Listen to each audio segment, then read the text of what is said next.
Hi, I'm Susie with ManCo Property Services. Today, I'm going to talk about some of the things to think about when deciding whether you want to invest in a single-family home or a multifamily property. In Dayton, there are plenty of each to choose from, so today we're going to go into some of the details that I help walk our clients through when they're making that decision. We're going to start with single-family houses.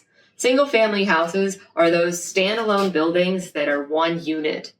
What's great about these is that once you get a tenant in there, they are responsible for everything. They are responsible for lawn care. They're responsible for snow and ice removal. They also have to move the water, trash, and sewer bill into their name, so they are responsible for paying that utility.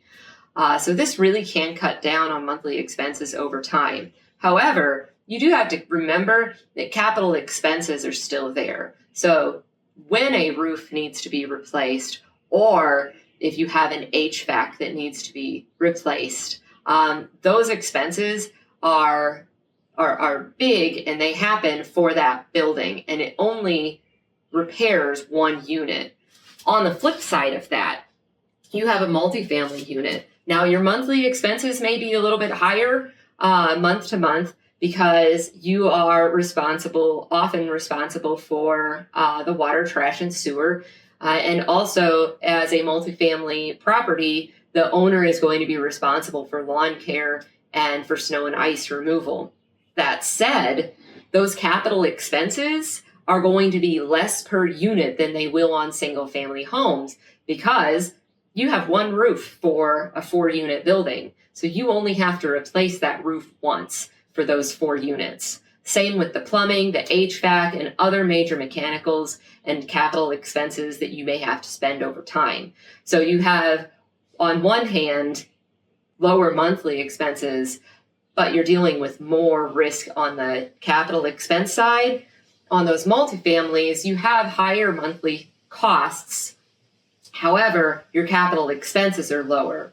The other thing you want to think about is vacancies. Can you afford to have your one single family home vacant for 1, 2, 3 months, depending on how much work needs to be done between tenants and how long it takes to get an approved app?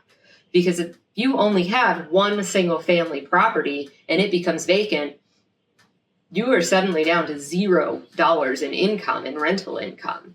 Whereas if you have a 4-unit small multifamily building, if you have one vacancy, you still have 3 units that are bringing in rental income. So you have a little more leeway with your rental income before you have to come out of pocket to pay your debt and to pay your management fees.